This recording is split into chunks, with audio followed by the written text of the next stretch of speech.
اعوذ باللہ من الشیطان الرجیم بسم اللہ الرحمن الرحیم پارٹ 2 شداد کی جنت۔ اپنے باپ سے سارا واقعہ بیان کر دیا۔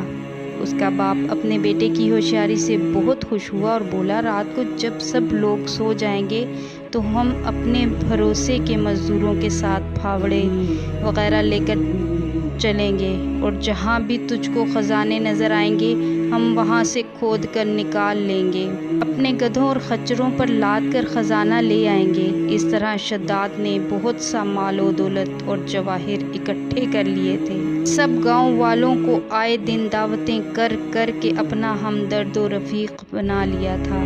کچھ عرصے بعد شداد نے اس گاؤں کے سردار کو قتل کر کے اس کی جگہ پر خود سردار بن بیٹھا۔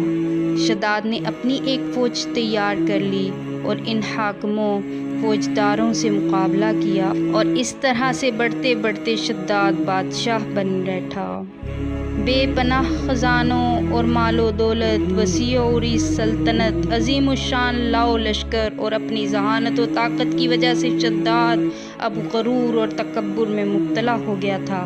اس نے دعویٰ خدائی کر ڈالا۔ اس ملعون کو حق تعالیٰ کے خوف اور اس کی عبادت کی طرف رغبت دلانے کی بہت کوششیں کی، لیکن شداد کا کہنا تھا کہ دولت و حکومت، جاہ و ثروت، عزت، شہرت، حشمت سب کچھ میرے پاس موجود ہے، تو مجھے کیا ضرورت ہے میں کسی خدا کی عبادت کروں، کسی خدا کی اطاعت کروں؟ عالموں نے سمجھایا، اللہ تعالیٰ کی عبادت و اطاعت کرو گے تو تمہیں جنت عطا کریں گے جو اس دنیا سے کروڑہا درجے بہتر ہے۔ شداد نے پوچھا کہ اس جنت میں کیا خوبی ہے؟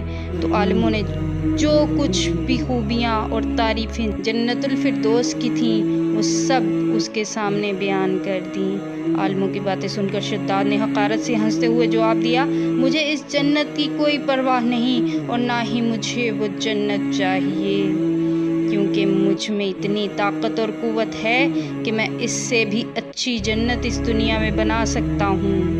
لہٰذا تمام عالموں اور واعظوں کو دکھلانے کی خاطر شداد نے اپنی جنت بنانے کا فیصلہ کر لیا۔ سب سے پہلے اس نے اپنے معتبر سرداروں میں سے 100 آدمیوں کو منتخب کیا، انہیں جنت بنانے کے لیے نگران مقرر کیا، اور ہر ایک سردار کے ساتھ 1000 آدمی متعین کیے۔ زمین میں دفن تمام خزانے نکلوائے گئے اور معدنوں سے سونا چاندی نکلوا کر ان کی اینٹیں تیار کروائیں۔ کوہ عدن سے متصل ایک شہر مربع کی شکل میں 10 کوس لمبا، 10 کوس چوڑا، 40 کوس اونچا مقام بنانے کا حکم دیا۔ جب بنیادیں زمین کے برابر ہو گئیں تو اس پر سونے اور اشرفیوں کی اینٹوں سے دیواریں چننی شروع کی گئیں۔ ان دیواروں کی بلندی اس قدر زیادہ تھی کہ جب آفتاب طلوع ہوتا تو اس کی چمک سے دیواروں کی روشنی پر نگاہ نہیں ٹھہرتی تھی۔ شداد جب اپنی بنائی ہوئی جنت کے قریب پہنچا تو اس شہر کے باشندوں کے قول اس کے استقبال کے لیے شہر کے دروازے کے باہر آ کر پرزور جواہر نچھاور کرنے لگے۔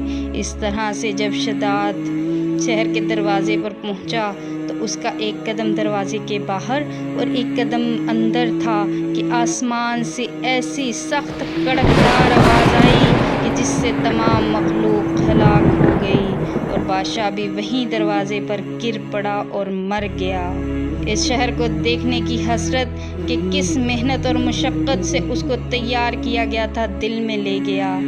جس مکالمے کا ذکر کل کیا گیا تھا شروع میں، یعنی ملک الموت نے کہا، مجھے 2 آدمیوں کی روح نکالتے وقت بہت ترس آیا۔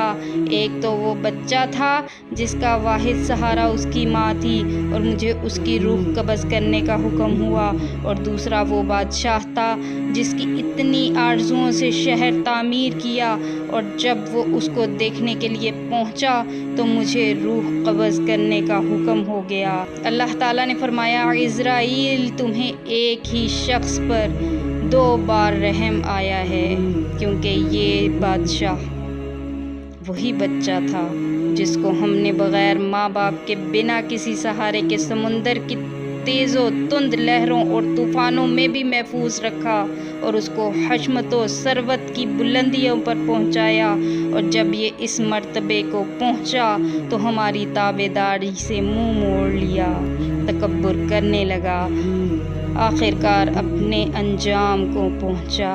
السلام علیکم ورحمۃ اللہ وبرکاتہ۔